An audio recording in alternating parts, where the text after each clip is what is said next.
And we are live here once again on Life in God's Pocket, brought to you straight from Virginia Beach. I'm just making sure we're getting... oh, look at that. We're live. You named your podcast Life in God's Pocket? I sure did. It's from... I was explaining this, I have explained this before. It's from this book written by Ken Kesey. It's called Sometimes a Great Notion. And there's this fella in the book. His name is Jobin. And he's the happiest go-lucky Christian, Oregon woods logger there's ever been. And all the time he says, I'm just living life in God's pocket. Everything's great. There's life in God's pocket. He's so happy all the time. Happiest, nicest person in the book. I'm gonna guess where this goes. I think God just fucking destroys his life to test how. Well, his uncle, and his cousin are out logging trees in a storm, and this tree rolls down a hill, hits him, and sticks him up against the bank of this river. And this huge rainstorm's coming through, and his cousin basically watches him, as the water goes above his head, and he just drowns. So he nails his shirt to this log so they can find him after the log lifts up and floats down the river. Wow, that's incredibly dark. Yeah, well, that's what you get for giving your life to God. He shits on you. No comment. So this is the next installation of the Chronicles. We're in a little bit different environment now. Well, I am anyways. I moved from the West Coast to the East Coast. And really good seafood. A lot less riding. But a lot more people that are compassionate towards the Confederate type lifestyle in these part of the woods, this neck of the woods. But, they tore down that whipping post. That was, Newport News or something like that, where they used to have the slave auctions back in the day. I heard they tore down the whipping post. They took down a statue in Williamsburg. So, they're making progress. How long ago was this whipping post taken down? I think relatively recently. My girlfriend told me it was recently taken down. So how do you feel about that? Do you think it's do you think it was left there as some sort of praise to slavery, or do yeah, this is where we used to do terrible things, and hopefully, this is a reminder not to do things like that again?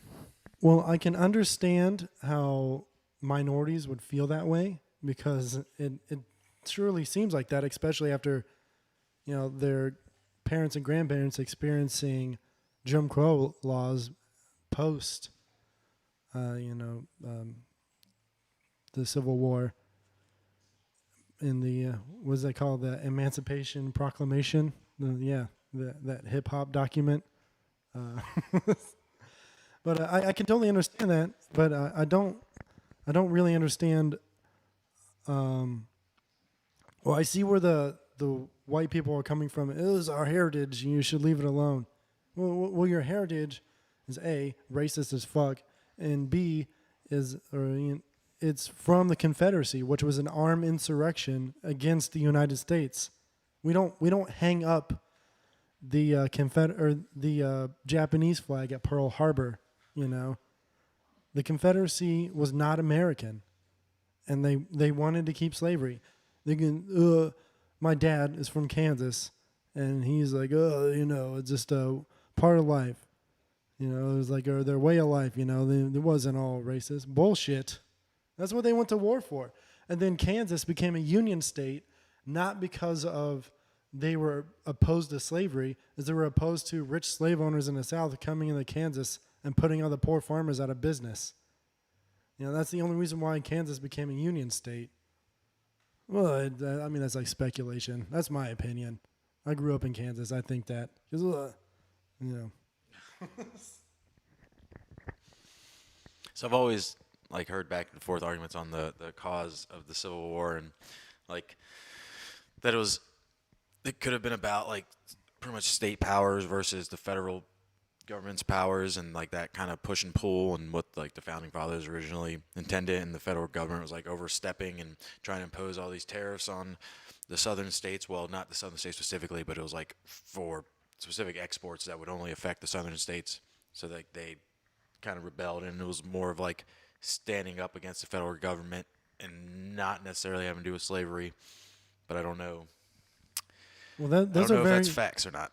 those are very valid points, and that is always the argument that I get from people that are from the South or talk about the. My microphone's fucking up.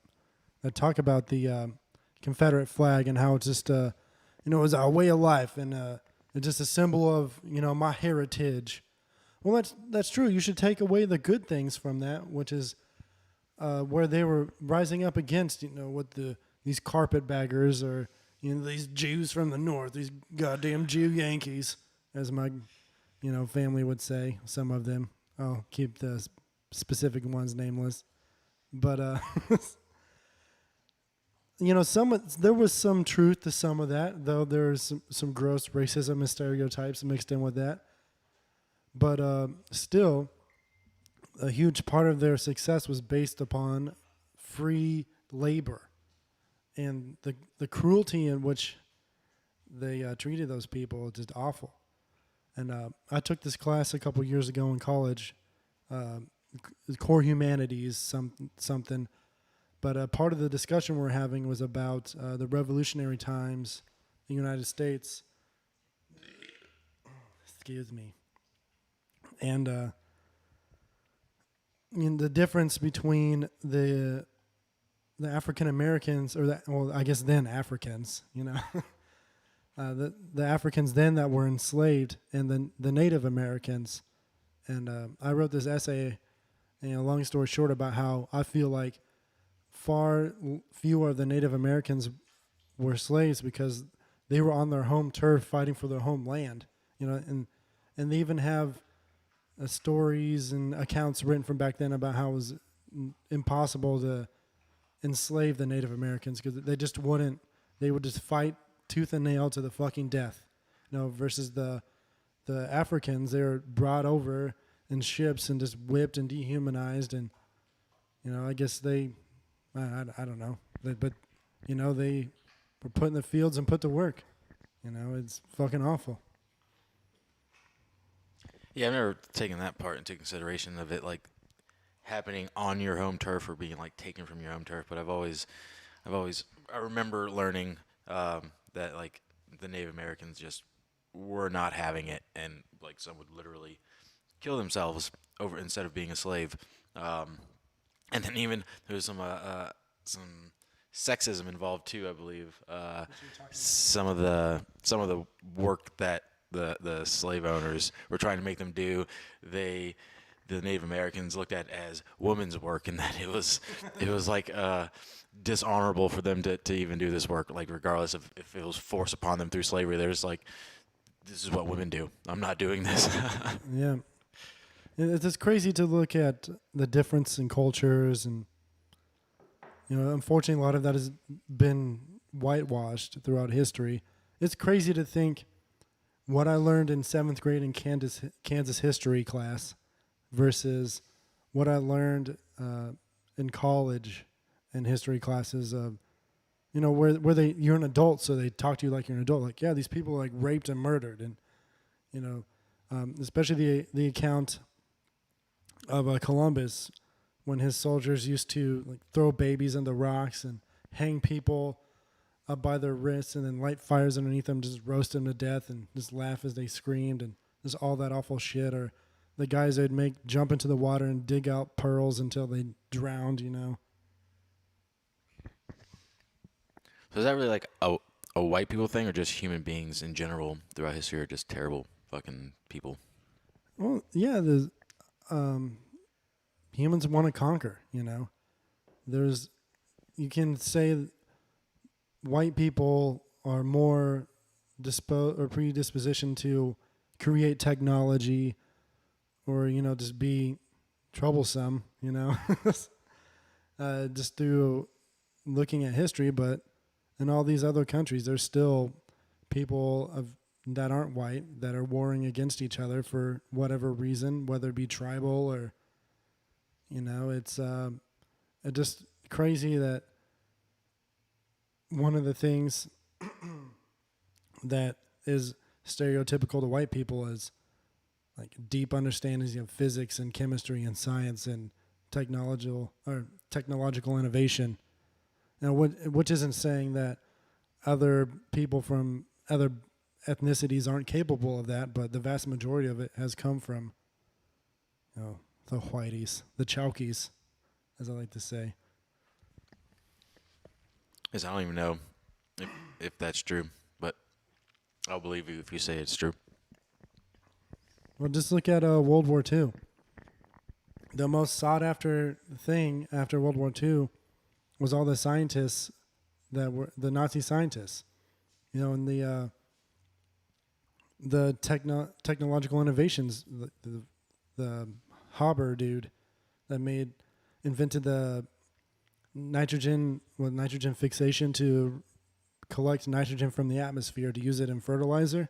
He got a Nobel Prize for that, I'm pretty sure. But it was that was the beginning of the industrialized agriculture at like the large scale. I can't remember what they called it, the Green Revolution or something like that. But it allowed for a much larger scale agriculture and helped end a lot of starvation in a lot of places. Then on the other side of that, he created he did a lot of work with chlorine gas and made I can't remember what type of gas that was used in chemical warfare by the Nazis, but he was responsible for that. So he did one thing that supremely helped mankind, but then he did another thing that helped murder a whole bunch of people. And then the Germans, like rocket technology, Operation Paperclip, where basically United States and Russia fought over who gets what Nazis, and the United States got the lion's share of the Nazis and made NASA. Is that a real thing? That's real. That's 100% real, dog. Look it up. I remember hearing Operation Paperclip in that show, The Hunters, I think. Yeah. Like Jewish Nazi hunters in America on Amazon Prime Video. Check it out. It's a great show. I watched it too, but I read about this before that show was even made. Wow. That is 100% true. NASA was started with Nazis. Yep, Operation Paperclip, dog. That was real. Like their top scientists, he used to hang the 5 least productive people in the factory, like in the middle of the factory, that were like Jews or whatever. In America? No, in okay. Nazi Germany before he got brought over to America. Okay. Dude, yeah. We don't do that shit in America anymore. Keep that in Germany. Huntsville, Alabama is where a bunch of them moved to. Yeah, like our buddy Beckman, who's from there, he's probably descended from Nazis. I believe it.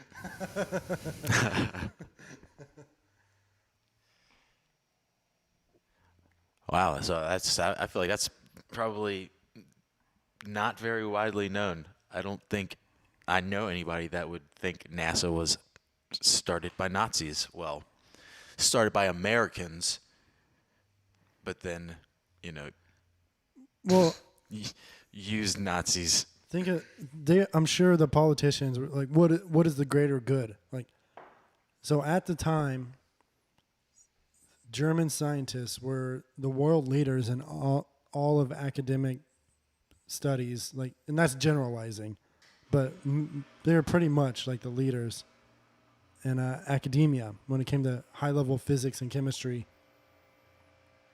And when I used to work in automation a couple years ago, we had people come from all around the world, like Japan, people from mainly from Germany. The Germany companies were the very best at making automated machines that were reliable and had the least amount of bugs in like their software.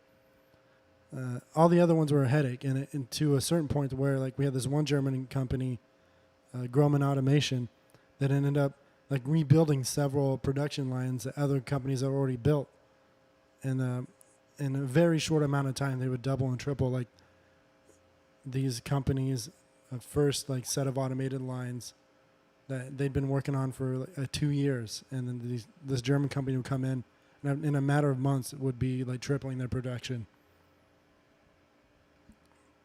Like Very industrious people. A bunch of goddamn troublemakers over there. Yeah, that's pretty impressive.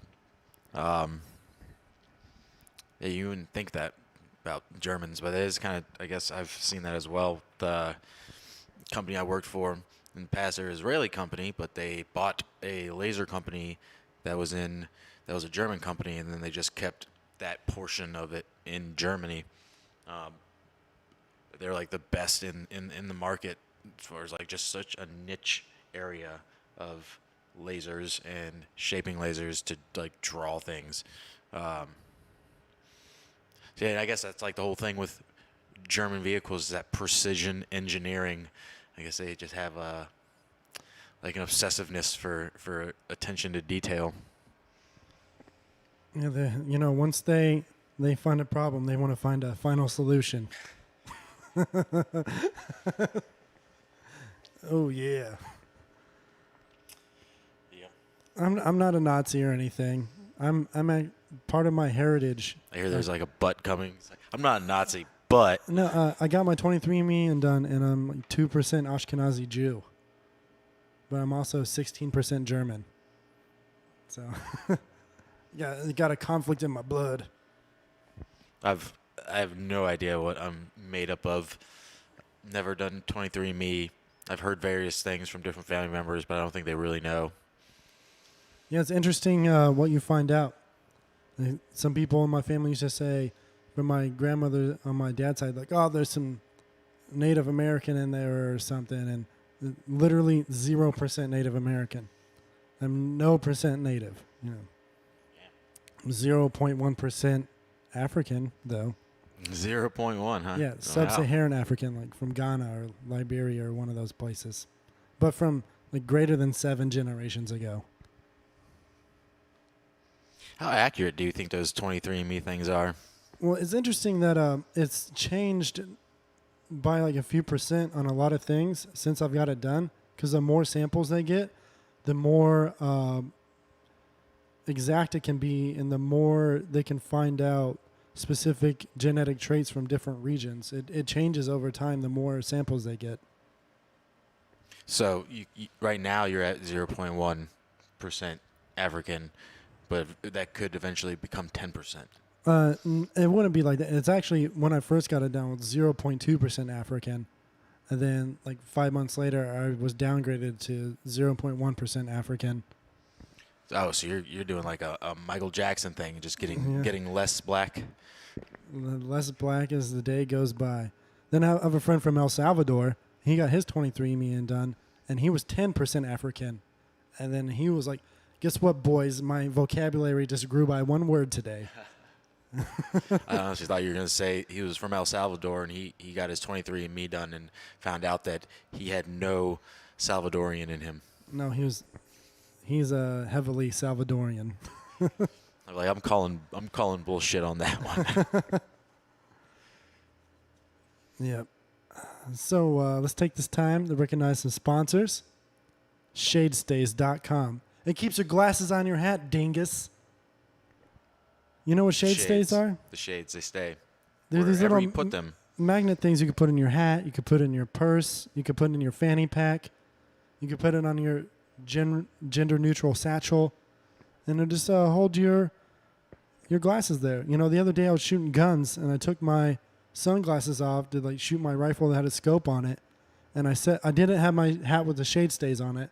I set my glasses on the ground, and then I stepped on them immediately afterwards and broke them. I felt like such a dingus. Those are expensive sunglasses, weren't they? Well, they were like $20 sunglasses. But still, that's still $20 and a nice pair of sunglasses that I no longer have. Disappointing. So get some shade stays. Great reason to get some shade stays. It's more than just a fancy magnet. Shadestays.com. And our next sponsor, Sword in Mind. Advanced firearms training, simplified. If you ever find yourself in the Phoenix area, you want to go in the desert and shoot some badass guns, go to swordandmind.com. Hit up my friend Ashton. He'll take you out in his sweet-ass Ford Raptor. You get to shoot a bunch of badass guns, and he'll show you how to do it in a tactical, awesome way. Check it out, swordandmind.com. Train for the apocalypse with swordinmind.com. He's also the fella that got me into trading cryptocurrency a few years ago. And because of him, I've made a pretty decent little return, Done some research and getting pretty much like 90% of my holdings are into XRP, which is the coin for Ripple. They do like banking transaction. And I just highly recommend it. Just check out some blockchain technology. You want to invest in cryptocurrency? This is not a sponsor. Check out Ripple. Ripple is heavily centralized. I would look into the original OG Bitcoin. Oh, well. Do you know how much energy it takes to keep the the Bitcoin network running? A substantial amount of energy. It's substantial. Like one power plant couldn't even keep up with the world.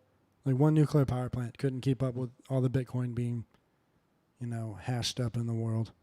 Well, that's what happens when you're actually used on a regular basis, unlike all these other cryptocurrencies that just lie dormant in wallets and don't get moved. No, it's just archaic blockchain technology. You just need to get with the new. And that is the XRP. And plus, I want everybody else to buy it so it goes up in value so I can make more money. There's maybe a conflict of interest, but... I mean, you did state that you're currently holding XRP, right? I think you have to make that declaration for legal reasons before you, or like while you're plugging something. No, I'm not a financial advisor. This is not financial advice. Never invest purely based upon what I say. Do your own research. That's what the crypto asset investors on the YouTubes say, because apparently you can get in trouble for being a financial advisor. Yeah. Or just like you also got to say, like, I currently have Bitcoin. So when I say to buy Bitcoin, know that I'm saying that while I own Bitcoin, it would benefit from me buying Bitcoin. Hey, it takes a village. Don't be so goddamn stingy, Mark.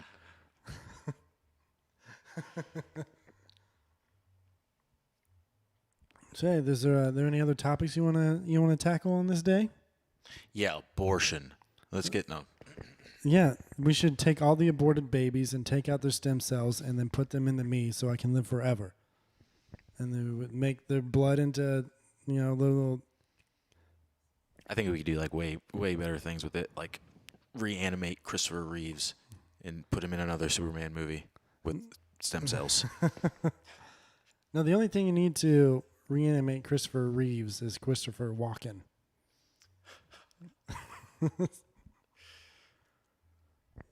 He's got a good pair of legs on him, that Christopher Walken. He doesn't have a pair of lazy, sloppy legs like Christopher Reeves. Hey, he's dead. It's not going to hurt his feelings. He's dead, right? He's very dead. Yeah, that's what I thought. Loser. Hey, I'm just talking about people like my president showed me how. I like people that stay alive, okay? I don't like people that die. Yeah, we don't like our guys getting caught. You know? I don't like people that get caught. I don't like people that lose. You don't celebrate the losers. I All right. I don't like people that inherit a fortune from their dad. Survival of the fittest. I mean, what do you mean your dad doesn't have millions of dollars? Failure. Your dad's a failure. Dang it. And then you're a failure by extension of your father. Well, that's what that dang Trump is teaching us. If he taught me one thing, it's grabbing pussies and shaming people that lose. Man, don't think you Democrats get off so lightly with your baby sniffing, child sniffing Biden over there. Yeah, fuck that guy too. I saw this awesome. It's like a profile picture template that shows like it's basically you. You take your picture, but then it has like Joe Biden on the side sniffing you. Oh, sorry, way off. So it has Joe Biden on the side like sniffing you. Have you seen this on Facebook? No. So it's basically just picture you, template, Joe Biden sniffing you. I want to add a little extra to it and put like on the bottom of it, Gucci guilty. Or something, like turn it into a cologne advertisement of Joe Biden sniffing me and my Gucci guilty. Yeah.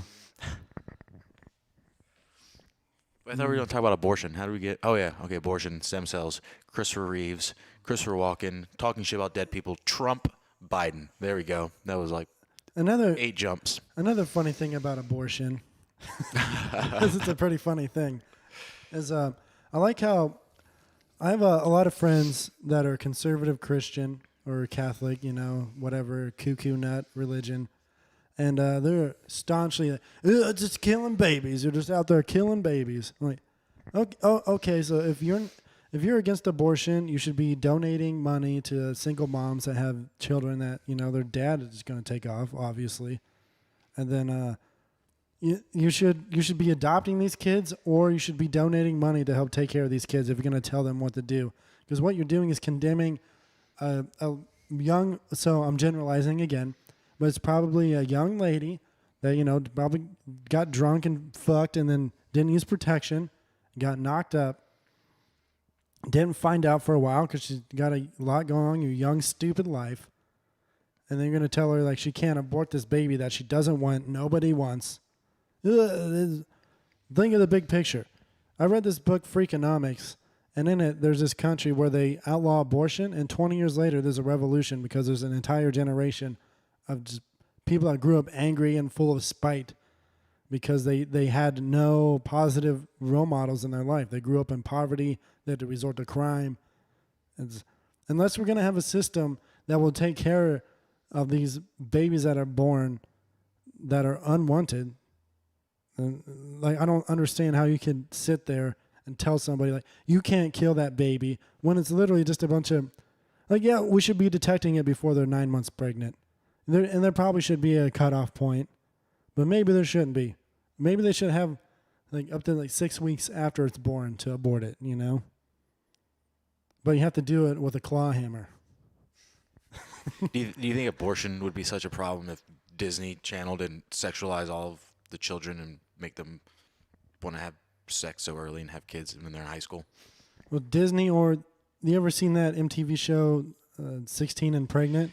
Yeah, it was almost like they were like glamorizing, like yeah. Oh, it's fun. I remember I watched one episode, or I think I was watching Beavis and Butthead, and they were making fun of that show, and it showed this kid going into a store to buy a gold pan. He's like, I'm not gonna get a job to pay for this kid. I'm gonna go out and I'm gonna pay him for some gold. That's what my 16-year-old smart brain is. That's how I'm gonna support a family when I'm 16, is panning for gold. It worked for my great grandpappy. It's in our blood. Yeah, it's fucking ridiculous. And you're not allowed to just go on that show and be like, you are a stupid kid. You're a stupid kid. We're going to kill that baby. You're going to move on with your life and learn some goddamn sense. And then you can try whenever you're an adult and you don't have to be an extra burden on your parents. Fucking youth. Yeah, I just want to see like a montage of all the times they wanted to go out with their friends and then just had to stay home with the baby, and the baby was just screaming and throwing shit at them, and then just show that, and then maybe those numbers, maybe those underage or high school pregnancies will decline. Well, dude, a huge amount of teenagers are fucking by the time they're 16. You should make birth control, especially now they have the implant for chicks that is not hormonal. It's some kind of copper implant. I don't fucking know. I'm not a chick. I just know they have something like that. And it lasts for 5 years or something like that. And then condoms for dudes. Maybe not necessarily get a vasectomy when you're 16 years old, but I mean, it is reversible. Have you ever used a condom? Not in a really long time. They're terrible. Yeah. They're absolutely terrible. Yeah, you wouldn't wear a raincoat when you're taking a shower. And that's always what I think about. But when I was a teenager, I always used a condom. I didn't feel the actual inside of a vagina with my penis without a condom on it until I was probably 18. I didn't even lose my virginity until I was 21. I remember that night. You were. It was not with him. But he was there at the establishment. I don't remember the name of that bar. I know it was next to Johnson's Pub and Pizzeria in South Carolina. Okay. And I was trying to tell you, hey, we should leave before you do something you're going to regret. And you pushed me and said, I know what I'm doing, or something along those lines. And I remember exactly what you told me I said. It was very vulgar. I'm not. Yeah, so then I left. And then I got the next day retold a very nice, beautiful story about a man that lost his virginity. Yeah, so basically, I slept with this chick and then got mad at her for taking advantage of me while I was drunk and making me lose my virginity to her. She was very, very confused. Oh man. And she had that weird, like, older middle-aged gentleman that was hanging around her all night too. Yes, there was also a dude that she was with that drove us and dropped us off at the hotel. Did he Right. watch through the window? Right? And I know, so that immediately sounds like, a prostitute or something, and that was her pimp. There was no exchange of money, and she bought me food afterwards, so I don't want to hear that shit. But it was very weird that her guy friend dropped us off at the hotel. Yeah, and he kept telling her that apparently they worked together, from what I remember. And he was like, remember, you got to like do important things in the morning. We probably shouldn't be out too late. You shouldn't be getting. Oh, Yeah. that means he was a friend-zoned individual.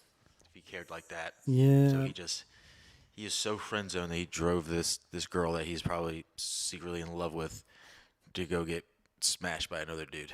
Oh, I'm so sorry. Good times. Now to be a young sailor again. I am sad that they closed down the Purple Tree Lounge. 'Cause, I used to go there all the time with my underage friends, and they would watch me get drunk while they danced. Was that in Charleston? Yeah. I don't think I ever went there. Purple Tree Lounge. Yeah, I always went with Bacon, and yeah, pretty much just him all the time. Oh, wait, we're still talking about abortion. Oh yeah. So luckily she didn't have to get an abortion because I was too drunk to come. These things happen. So I guess that really doesn't count, right? I've been told both. Well, according to the UCMJ, penetration, however slight, you know. And then I once said that life starts at arousal.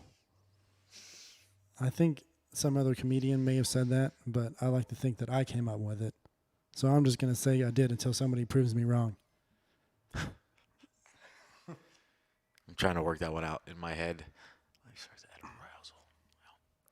Well, you know that bit from Monty Python where they sing the song like every sperm is sacred, no sperm should be wasted. Like, well, if that's the case, Yeah. That's already alive in your ball sack. Is that where you're going with that? yeah, well, it's alive as soon as it shoots out. Oh, okay. As soon as it's outside of my body, that's when it becomes a separate entity. Okay. That's So when then, really, like, is abortion any worse than masturbation? I guess not. You're just like, you're not going anywhere. You have no future. I just killed millions of potential children. Well, Dude, what if women had litters of children like pigs or oh God. dogs, I know sometimes it does happen, but what if it was just a normal thing? I think teenage pregnancies would probably significantly decrease. Or you could or you're allowed to pick the best one and then just throw the others in a dumpster. That would definitely strengthen the human, genes. Where's my baby smashing hammer? Get rid of these babies.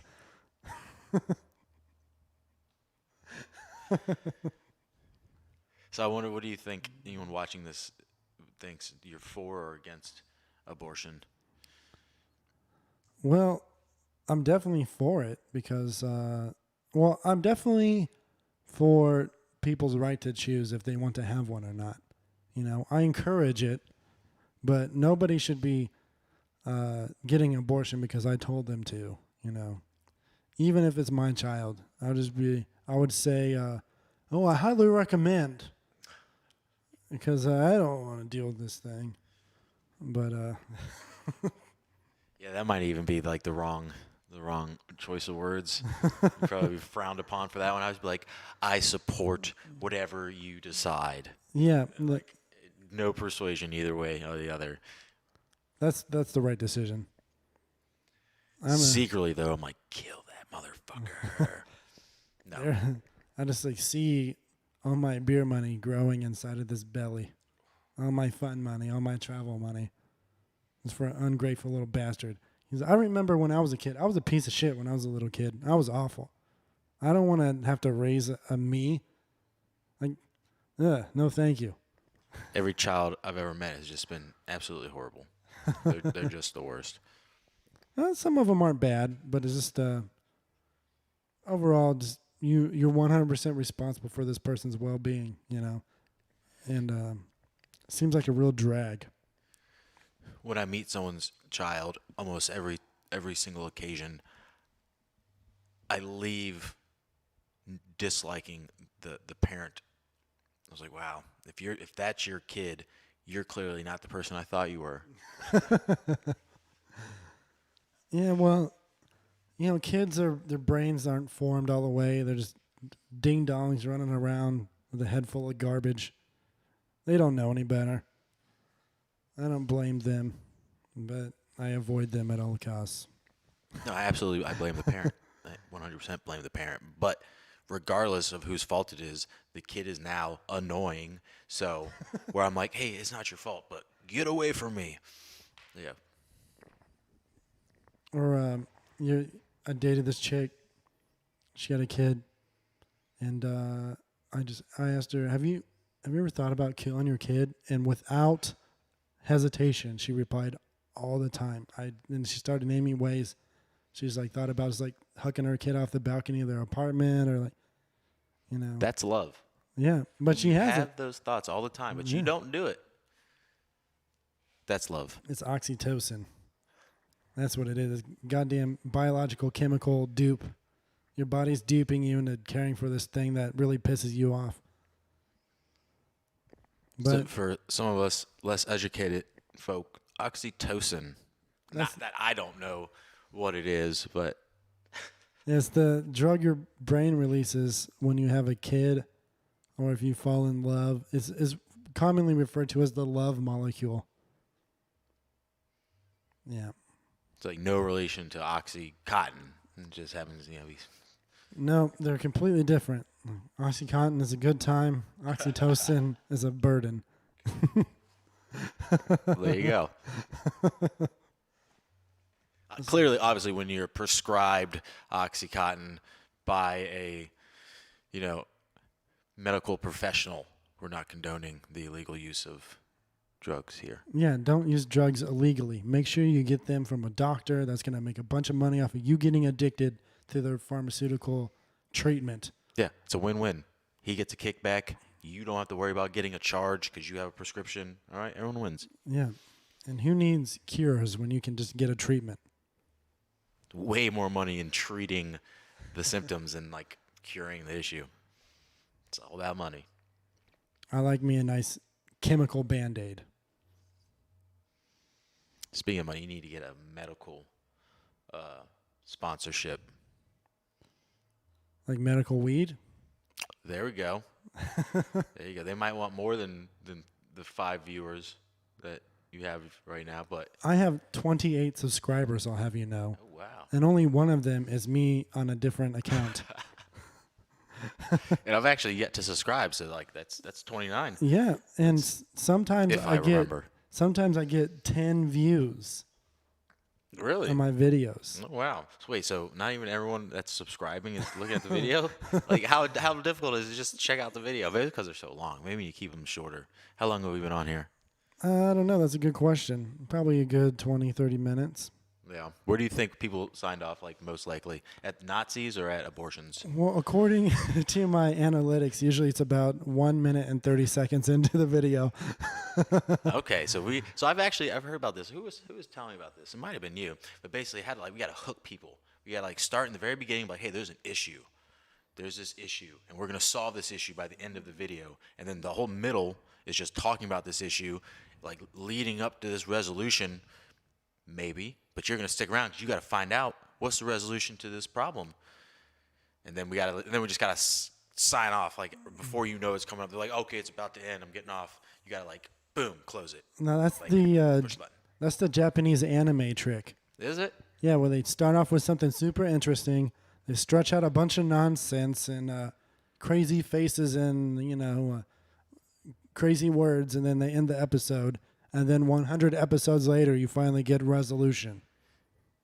But then it immediately leads into another captivating issue that's compelling that you can't get away from. So then you're reeled into it.